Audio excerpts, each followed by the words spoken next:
And welcome. It is the Brett Winterble Show, News Talk 1110 99.3 WBT. Happy to be here live in Charlotte. 704-570-1110 is the phone number to be a part of the conversation. We'll be discussing a lot more about these new restrictions coming in from Governor Roy Cooper in the coming minutes and hours. But I wanted to jump out and visit with somebody who I know very well and have enjoyed working with over the years. He's John Bachman. He's one of the tremendous talents over there at Newsmax TV, an exploding platform out there where so many conservatives, independents, and even liberals are getting the latest information on this election. And John Bachman joins us now on the line. John, good to have you here on the program.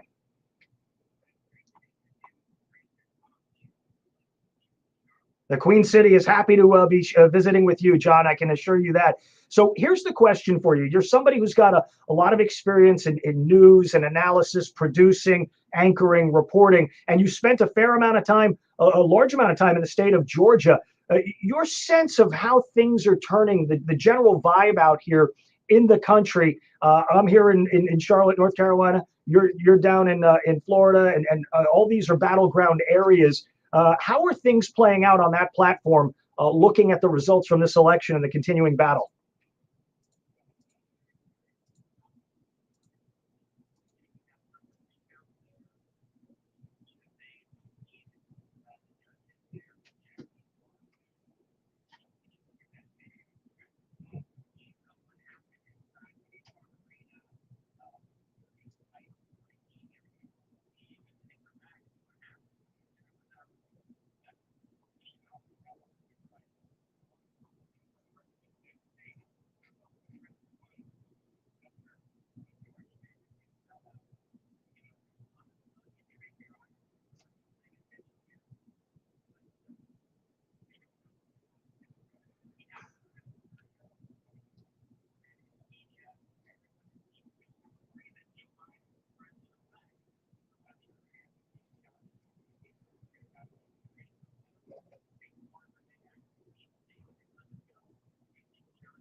John Bachman joining us here from Newsmax. So here's the interesting twist today. We see Ken Paxton coming out of the state of Texas. They're filing lawsuits against Pennsylvania, Georgia, Wisconsin, Michigan, saying, listen, the way you changed the voting rules, that's unconstitutional. You're disenfranchising voters in Texas. And I think it's fair to say probably disenfranchisement in other states as well. This is getting ready to be a real battle. And there's going to be some tough decisions that are going to have to be made at the Supreme Court. I expect that they're going to have to take a look at one of these cases, if not a couple of them.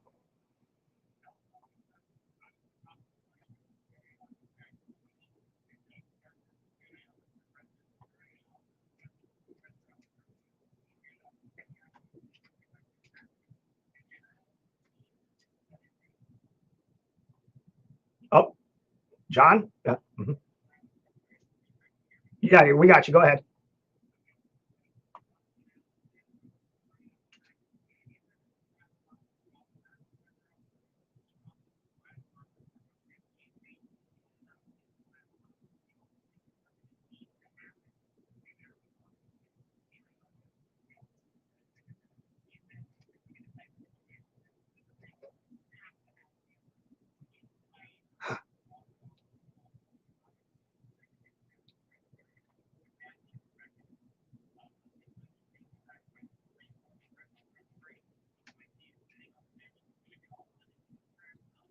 Mm-hmm. Mm-hmm.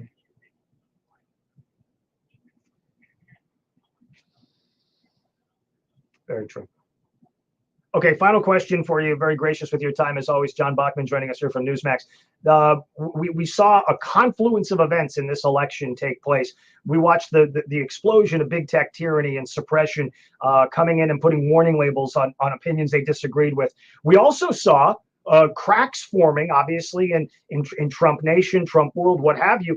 And this has provided a real opportunity for your platform, for Newsmax, to stand out as an alternative to a lot of the conventional sort of wisdom that seems to be distilled on all these other platforms. What about that? You are obviously experiencing explosive growth. I've had Chris Ruddy on the program in the last couple of weeks. This does feel like it's a game changer come the media environment, John.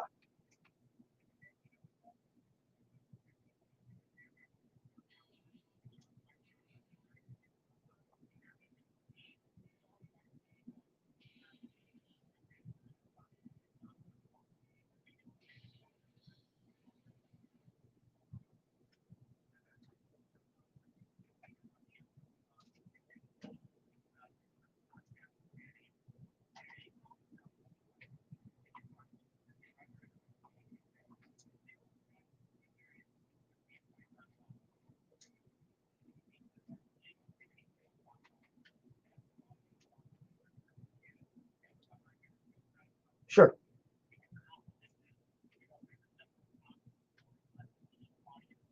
Yep.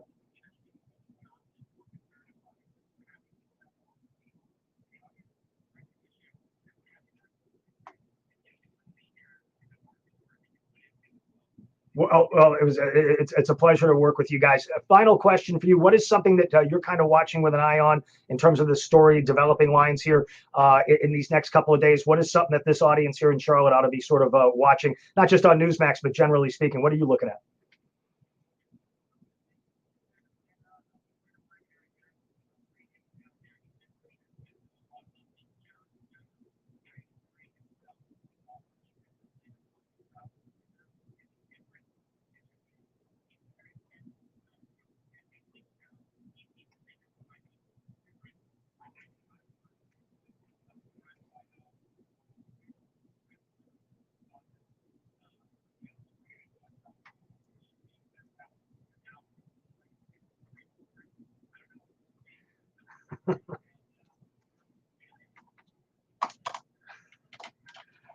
Are you kidding me? To be continued, no doubt.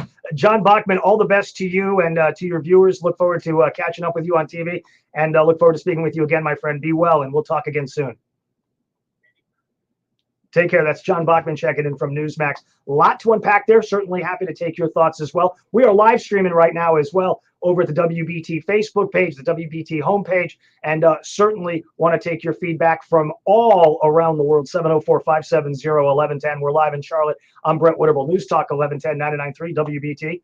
Boomer Von Cannon's got to look at those roads here in the Queen City. What's going on, Boom? That camera kicks ass. We weren't hearing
Mark Spain Real Estate is experienced, responsive, and easy to work with. We're so appreciative of clients like Jacob. We answer our calls live 7 days a week. It's that simple. Go to markspain.com to get a guaranteed offer on your home today and start packing. Certain restrictions apply. For official rules and more information about contests on WBT, go to wbt.com/rules.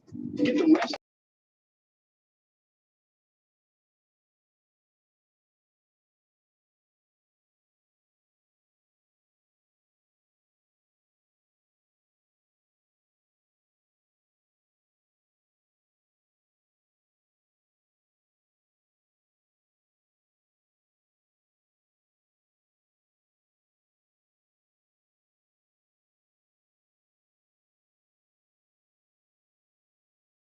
The front lines. You're behind the lines.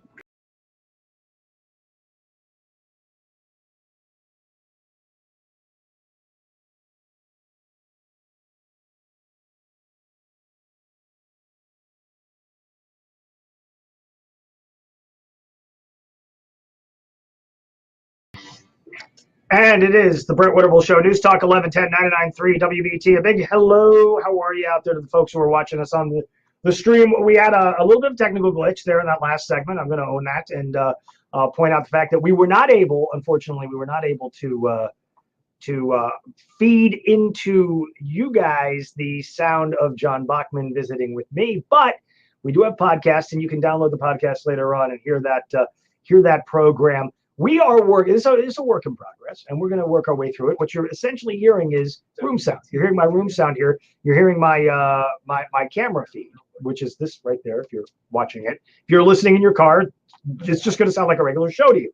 But I want to dive into something that I think is a hugely important thing, because we have lost sight of the fact that these political representatives, these congresspeople, senators, governors, mayors, county health directors, what have you, we have lost this notion that they work for us. They're public servants, which means they work for you.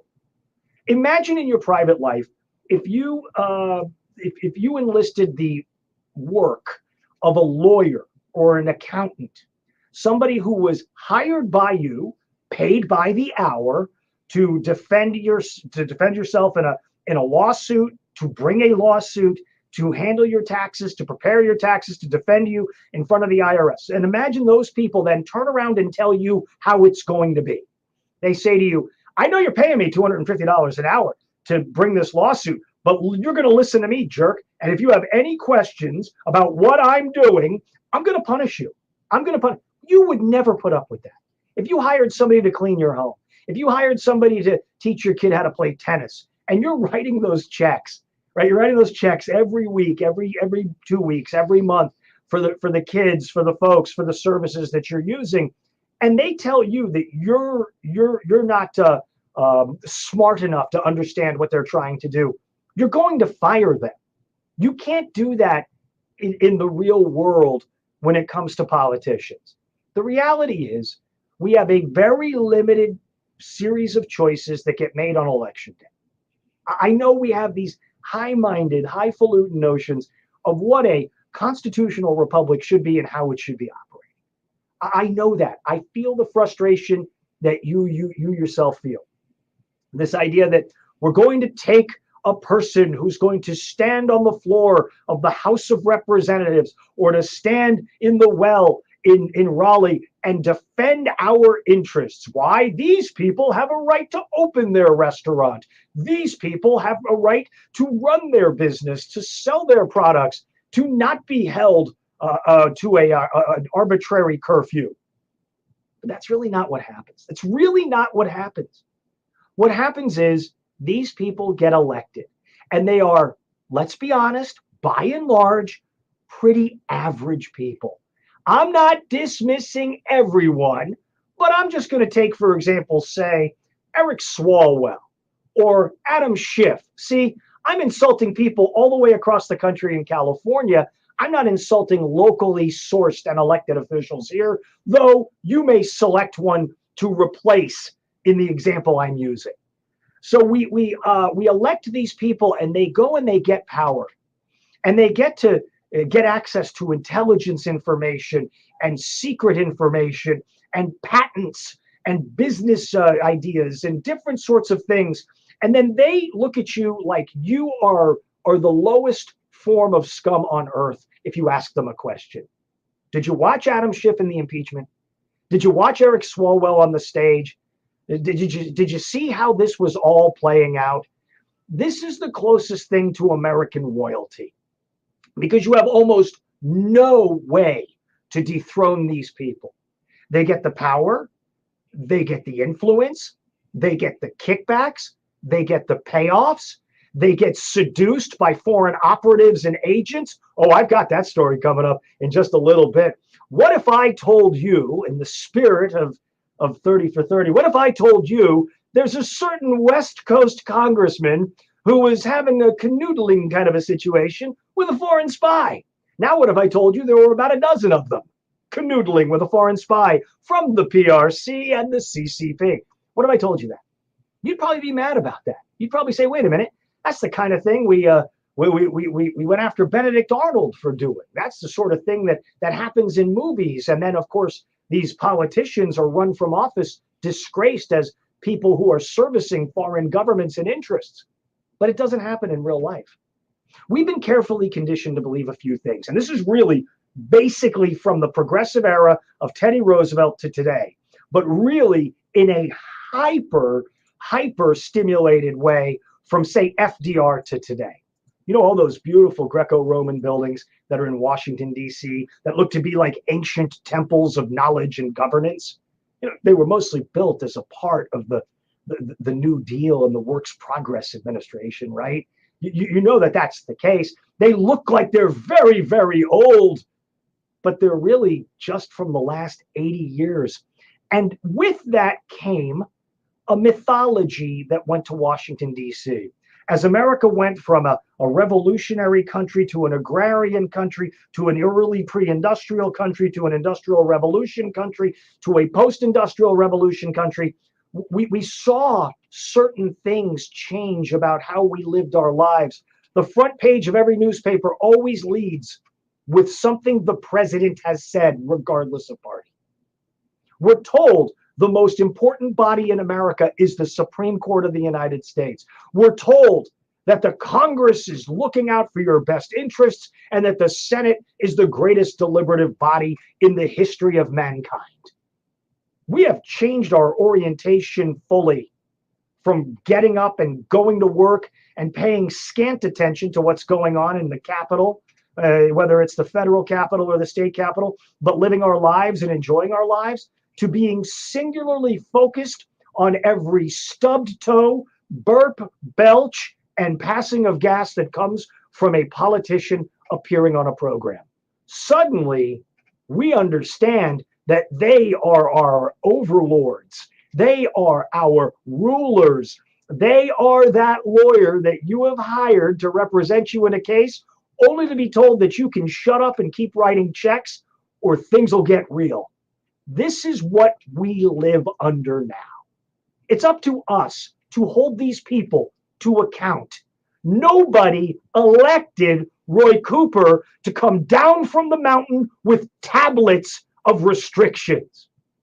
We elected him to be the governor. And that's it. Not to destroy our livelihoods, our freedoms, and our lives. So the question for you is very simple. What are you going to do about it? Just like that lawyer telling you to keep writing the checks and to keep your mouth shut, what are you going to do about it? 704-570-1110. I'm Brett Winterble, News Talk 1110 99.3 WBT. Anna Erickson's got the update. North Carolina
T.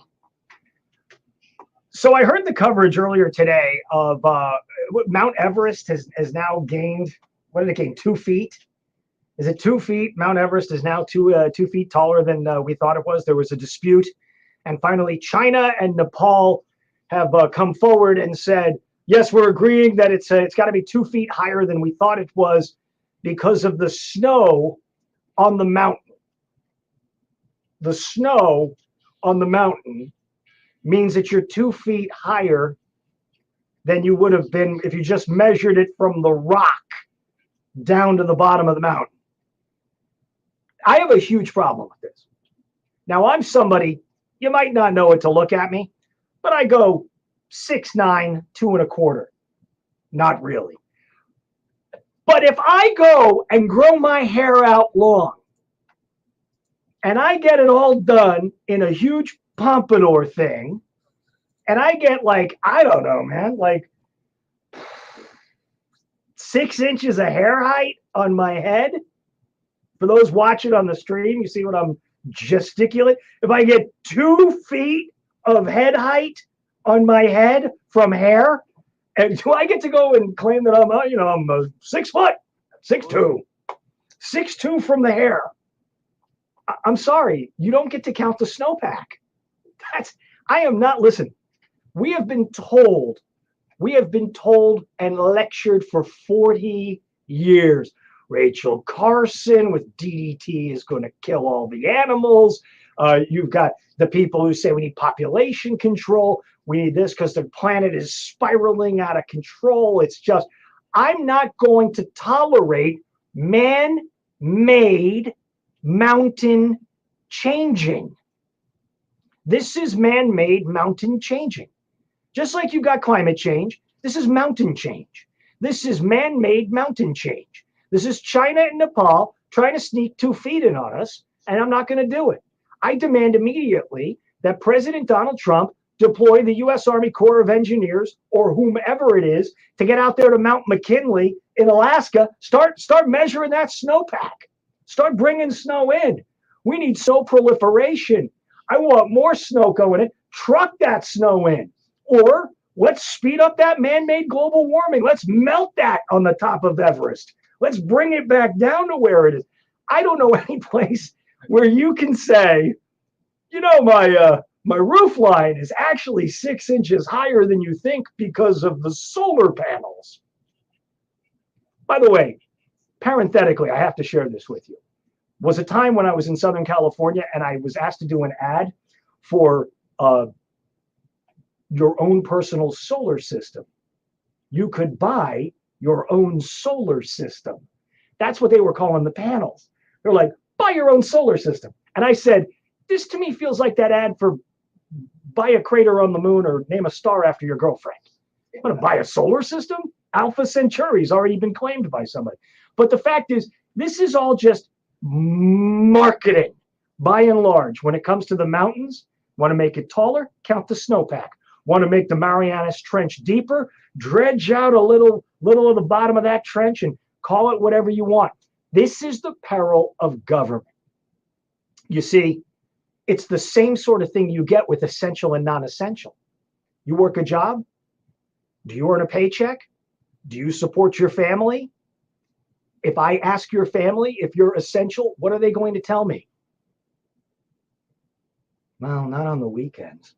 It's not really essential on the weekends. He sleeps in and he drinks a lot of beer. No, but your family's going to say you're an essential employee. You're going to say you're an essential employee. You have to pay the mortgage. You got to pay your kids' tuition. You got to buy the sneakers. You got the Christmas presents coming around here. By the way, don't ask for a Nerf gun because I'm going to talk about that coming up here in a minute too. But you have all these sorts of things, right? That somebody in a cubicle somewhere writes the restrictions and they say, oh, Governor Cooper, go out and tell them they can't go out from 10 p.m. to 5 a.m. Now, I know there's exceptions. There's exceptions. Everybody needs emergency cake. Everybody needs emergency Mountain Dew. You can go and get some things like that. But when you have unaccountable bureaucrats answering to cheap, cheesy politicians who give them standards that don't seem to make sense, because at 9:58 you can be eating in a restaurant, but at 10:06 the corona's coming, like an air raid during the Blitz. It doesn't comport with people's mindsets. These are the people who can redefine a mountain's height. They can redefine your worth, your essentiality, whether or not you got to go to the death panel, whether or not you deserve to get the coronavirus vaccine, whether or not you can have that surgery, whether or not all of these decisions are being made, and the person it most affects is not considered, is not consulted. It's the old imagery in your mind, right? You come home and mom and dad have been sitting at the table and they say, Junior, we've been talking about your future. We've been talking about my future. Yes, we believe you're going to do X, Y, and Z. Do I get a say? Not really. Not really. Again, go back to my elected officials analogy. Again, go back to what I was saying about you've got people who are no smarter than you, in many cases, much less smarter than you, determining your future. You've got people for whom it's a priority to redefine the height of a mountain based on the height of the snowpack. These are the same people who will come in under this new administration, and you know I'm right because it was done back in 2009 through 2016. You know I'm right when I say this, who will come in onto your property and say, well, of course that big rain puddle is a navigable waterway. Bring the EPA in to restrict what you can grow on your land or how you can fertilize said land. It's all a big game of smoke and mirrors. Do you know who is going to be in charge of health and human services under the Biden administration? Raise your hand if you know who it is that's going to be in charge of health and human services under the Biden administration. What's that you say? A doctor? A medical? No, a lawyer. Javier Becerra is going to be the boss of Health and Human Services. That's the administration that runs Obamacare and healthcare and Medicare and Medicaid programs and all those sorts of things. Javier Becerra, whose most recent job was Attorney General in the state of California, tasked with exactly one job, suing Donald Trump 24/7, 365. So, of course, you would hire a lawyer to administrate Health and Human Services with $1 trillion budget. You know who's going to run the Pentagon? The defense secretary is going to be a retired general. I'm good with that.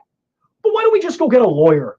Why don't we just go get somebody involved in something who served the party well and long enough that they now get to determine the direction of the Defense Department? Why? Because I got elected to a bunch of seats, and then I got appointed Attorney General, and now I'm in charge of your defense. Just because you advance in the realm of politics doesn't mean you're wiser or smarter than the average charlatan or average Carolinian. It just means you're more well connected, you've raised the right amount of money, and you've glad-handed the right people. 704-570-1110. I'm Brett Winterble. News Talk 1110 99.3 WBT. Boomer Von Cannon's got to look at those roads.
in our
lawsuit voter fraud.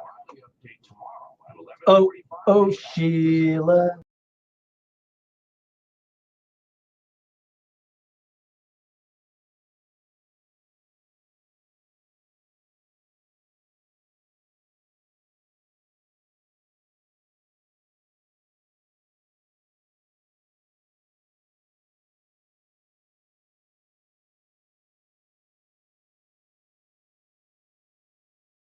Beginning of this hour. If you're on hold, stay there. I want to talk to you, but I have a number of different things that I want to hit. In addition to the sort of things that we are talking about, the Nerf gun story is a very sad story. Have you acquainted yourself with this particular outrage, the Nerf gun story? It involves a young boy who goes to a Santa, Santa Claus, there at the mall, and his mom's taking him there to the Santa Claus at the mall, and he says, "Well, what would you like for Christmas, little man?" The kid says, "I want a Nerf gun. I want a Nerf gun." Now, you know what you're thinking, right? You're thinking, hold on, this feels just like Christmas Story, where the Santa's going to tell him, "You'll put your eye out with that thing," and then kick him down the slide. No, he tells the kid, "You can't have a gun of any kind, not even a Nerf gun." Then he parenthetically says, "I mean, if you want a gun, you got to get your parents to get you a gun. Santa's not bringing any guns." I'm old enough to remember when you could get cap guns, toy guns, the little suction cup dart guns, disc guns. Remember the discs that would shoot out, right? Disc guns, BB guns, pellet guns, paintball guns. Check out my guns. No, I was flexing. But the fact is, I remember when that was a big deal to get a toy gun. To get a toy gun. And believe me, I know what it is, the joy to have a roll of caps. Not busting caps, but a roll of caps that you put through that smell really funky when you fire them in the house, so your mom or grandma tells you to get out because it smells, even though they're smoking a Winston. I remember what that was like. I remember what that was like as a young child and enjoying myself and having fun with my friends. Nobody was running around going into schools harming their fellow students. You had a good time. You enjoyed it. But a Nerf gun? Like a Nerf gun, which is essentially just a deployment device for a Nerf basketball that's much smaller? That is not allowed? What's next? Ping pong ball guns? Water guns? What's next? You can't have a pump up rocket filled with water that goes up on the neighbor's roof because it's a weapon of mass destruction? We've got to get a grip on ourselves here. Nobody wants a child to run around with a firearm. Nobody wants to see that be the case. But you got a little kid says, I want a Nerf gun. You want to know what you say, Santa? Get off your soapbox. Get off your, I'm anti-gun. I'm virtue signaling. I'm ruining a child. You know what you say to him? The great, universal, international phrase used by parents for millennia to dodge a question. Say it with me. We'll see. That's what you say. You don't crush a child. You say, well, we'll put it on the list and we'll see what happens. No, you wanted to turn it into a lecture. You're not Santa Claus. You're Santa Beto. That's what you are. You want to be Beto. You want to be Santa Beto from El Paso. And you want to say, we don't get guns for children. Nobody gets guns for children, Santa Beto. Come on. This is why, I'm telling you folks, this is why people are frustrated. It's a couple of different things. It's telling the kid he can't have a Nerf gun. It's telling some other kid he can't play tackle football. It's telling somebody else that they can't do something that they enjoy that doesn't bring any harm to anybody else. You know, like sitting on the porch having a beer at 10 o'clock at night because you're off the next day. Don't do that. Be locked down. Don't do that. Be unfree. The American people are an amazingly patient people, are an amazingly resilient people. But at some point, you're going to push when you shouldn't. And you need to start factoring in what other people think. And I don't mean that they're going to judge you. I mean, take other people's feelings, thoughts, and emotions under consideration.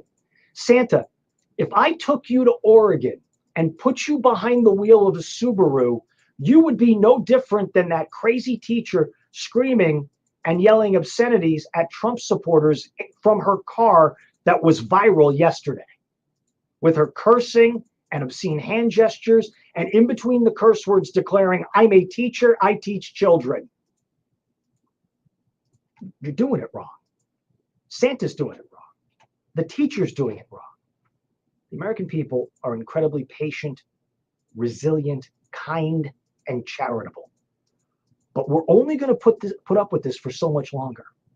The plinky, sad commercial music on the television that makes you feel bad because it's the holidays, the sort of things that are to enjoy your life and to sit in your home and to stew and marinate in your own vinegary-based rage. The American people don't want to live like that. There's a reason that we are optimistic. It's because we know tomorrow is by and large supposed to be better than today was. And we want to believe that. And the last thing we need is Santa Beto or the screaming teacher or the hall monitor in your neighborhood to tell you it's not going to get any better, that this is all there is. I reject it. I hope you reject it. We should do it together in a reasonable and decent way. I want to hope that these people can be corrected, but if they can't be, perhaps it's just time to ignore them. That's the polite thing to do. 704-570-1110. We're going to the phones right out of the box, straight up at the beginning of this next hour. If you want to queue up. Everything is fair game from today. We've been streaming live right here on the WBT Facebook page and at WBT.com. I am Brett Winterble. News Talk 1110, 99.3 WBT.